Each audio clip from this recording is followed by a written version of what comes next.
I want you to picture a room. Maybe it's in the basement. Maybe it's in the garage. Maybe it's a spare bedroom.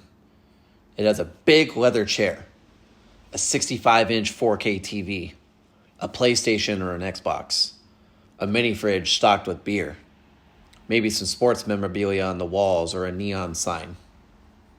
Society calls this the man cave. They tell you it's your sanctuary. They tell you it's the one place in the house where you can go to be a man, where you can escape the noise of the kids, the demands of the wife, and the pressure of the job.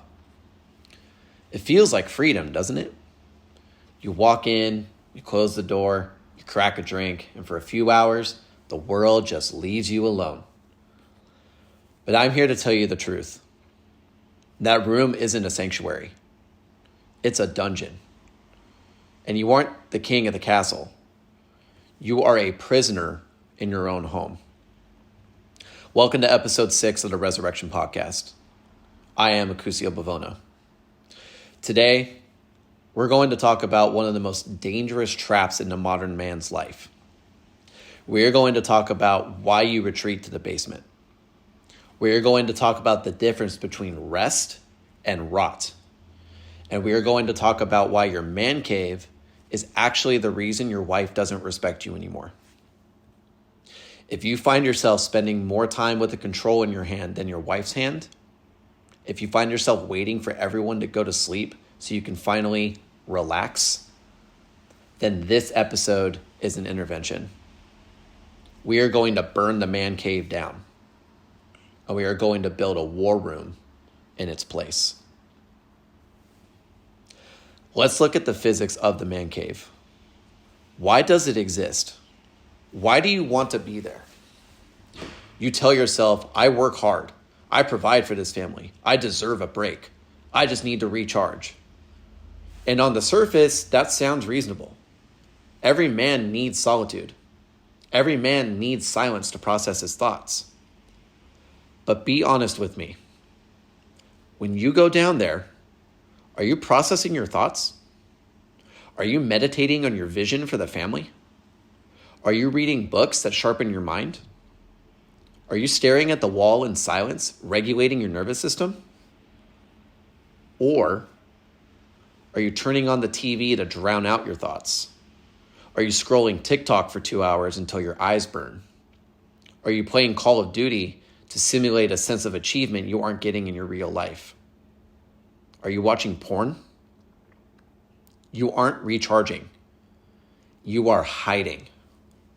You are building a bunker to protect yourself from the reality of your life upstairs. Upstairs, there is chaos. The kids are screaming. The dishwasher needs to be loaded. The wife wants to talk about the budget. The boss is emailing you. Upstairs, you feel inadequate. You feel overwhelmed. So you retreat downstairs. You trade the pressure of the arena, your real life, for the comfort of the cave, your fake life. This is a system failure. You are confusing peace with numbness. Because peace is active.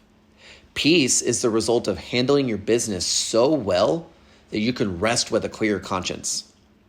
Numbness is passive. Numbness is using a chemical or a screen to turn off your brain because you can't handle the noise inside of it.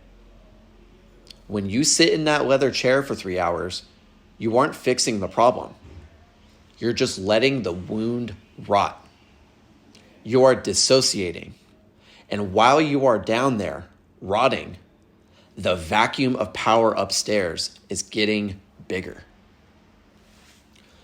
So let's talk about what happens upstairs when you go downstairs. There is a law in physics and in leadership. Nature abhors a vacuum. When the king leaves the throne room to go hide in the dungeon, the throne doesn't stay empty. Someone else has to sit in it. Someone else has to make the decisions. Someone else has to discipline the kids. Someone else has to lock the doors. That someone is your wife. And here is the hard truth that most men miss. Your wife does not want to be the king. She wants to be the queen. She wants to be your partner. She wants to be feminine. But when you abdicate your throne to go play video games, you force her to step into a masculine role. You force her to become the disciplinarian. You force her to become the manager. And when a woman is forced to lead a man who is hiding, she doesn't become a queen. She becomes a warden. You know exactly what I'm talking about, don't you? You come upstairs after 2 hours of gaming, and she gives you the look. She nags. Did you take the trash out? Did you pay that bill? Why are you always down there? And you think, man, get off my back. She's such a nag. She's controlling. But you're wrong. She isn't controlling. She's panicking, bro. She's looking at a ship with no captain, and she's grabbing the wheel because she doesn't want the family to crash. She treats you like a teenager because you are acting like a teenager. Teenagers hide in their rooms to avoid chores. Teenagers play games while their moms cook dinner. Teenagers resent authority. So when you retreat to the man cave, you are telling your wife, I am a boy. You need to be my mother. And here is the biology of attraction, fellas. A woman cannot sleep with her mother.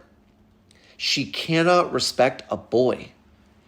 Every hour you spend hiding in the cave creates a deposit of resentment in her heart. And eventually, that account gets so full that she stops looking for you.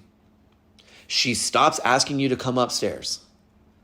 That silence, that's not peace.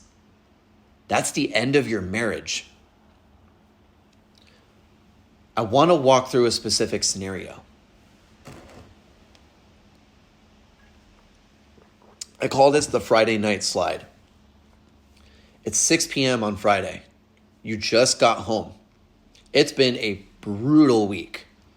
Your boss was on your ass. You lost a client. You are physically and mentally exhausted. Your cortisol is through the roof. You walk through the front door. The house is loud. The dog is barking. The kids are fighting over the iPad. The kitchen is a mess. Your wife looks at you, and she's tired too. She's been holding the line all day. Your brain, your lizard brain, screams one thing: escape. It tells you, grab a beer, go downstairs, just for 30 minutes. You deserve it. So you mumble a hello, you grab the bottle, and you disappear into the man cave. You sit down, you turn on the TV, you check your phone. But 30 minutes turns into 60. 60 turns into 2 hours. You order a pizza because you don't want to cook. You drink 3 more beers. By 9 o'clock, you stumble upstairs. The kids are asleep. Your wife put them down alone. She's sitting on the couch, exhausted. And you try to sit next to her. Maybe you try to initiate some kind of intimacy because, hey, you're relaxed now. And she freezes. She turns away. And you get angry. What the fuck is her problem? I work all week and she's cold to me? But stop.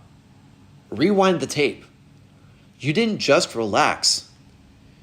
You abandoned your post during the witching hour, the hardest part of the day. You left your teammate to fight the battle alone while you went to the infirmary.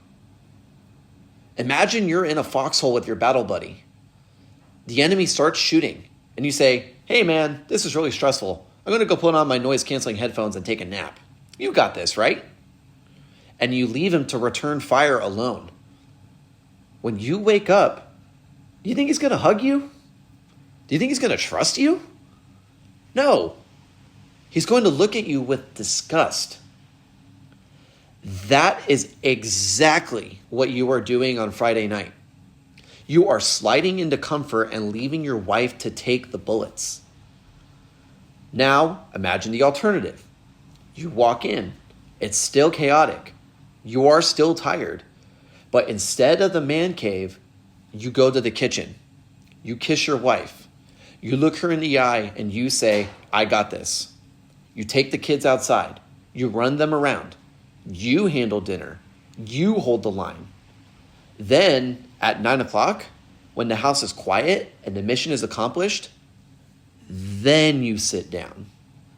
Now you are resting with honor. Now you aren't hiding. You are recovering. The difference is timing. The difference is integrity. So what do we do? Do we just board up the basement? Do we sell the PlayStation? You could, maybe. But the goal isn't to destroy the space. The goal is to repurpose it. We need to turn the man cave into a war room. And here's the difference. A man cave is designed for consumption. A war room is designed for production. A man cave is where you go to escape the world. A war room is where you go to prepare to conquer it. Here's that protocol for the conversion. Step 1, the purge. Look at your space. What is in there that is designed solely to numb you? The mini fridge full of alcohol? Empty it. If you can't be in that room without drinking, you have a different problem. The video game console? If you're playing more than 2 hours a week, unplug it. Put it in the closet. Remove the tools of the boy. Step 2, the repurpose. What tools do you need to build the man? Bring in a bookshelf. Fill it with books on leadership or finance, theology, biography. Bring in a squat rack, or if you can, or a kettlebell if you have a smaller space. Bring in a desk and a journal. Change the lighting. Make it a place of focus, not a place of sleep. Step 3, the activity. When you go down there, you have a mission. I am going to the war room to read 10 pages. I am going to the war room to plan the family budget. I am going to the war room to pray. You are going down there to sharpen your sword, not to dull your mind. You are engaging in solitude, not isolation. Solitude restores your soul. Isolation rots it. And step 4 is the re-entry. This is the most critical step. When you leave the war room and walk back upstairs, you must re-enter with purpose. You don't stumble up, groggy and drunk. You walk up sharper than when you went down. You walk up ready to serve, ready to lead. Your wife should feel relief when you go to the war room, because she knows that when you come back, you will be a better man. Right now, she dreads the man cave because she knows when you come back, you will be a zombie. Change the output and you change the dynamic. Now, here's the truth, the cold truth. The world wants you to be weak. The world wants you to be a consumer. They want you sedated in a dark room, watching other men live their lives on a screen, spending your money on digital skins and dopamine hits. They want you in the cave, because a man in a cave is not a threat. A man in a cave does not change the world. He doesn't even change diapers. Reclaim your territory. Open the blinds. Unlock the door. And stop hiding from your life. If your life upstairs is so painful that you feel the need to escape it, then don't run from it, brother. Fix it. Use the war room to build the strategy to fix the marriage, to fix the business, to fix the man. This is the resurrection. It's the refusal to stay in the tomb. The man cave is a tomb with a TV. Get out. And if you are listening to this and you realize you have spent the last 5 years hiding in a bunker, if you realize your wife has become a warden because you refuse to be a captain, and you are ready to stop rotting and start rebuilding, then I want to talk to you. I am opening spots for the resurrection strategy call. We will look at your life. We will audit your time. We will turn your cave into a war room.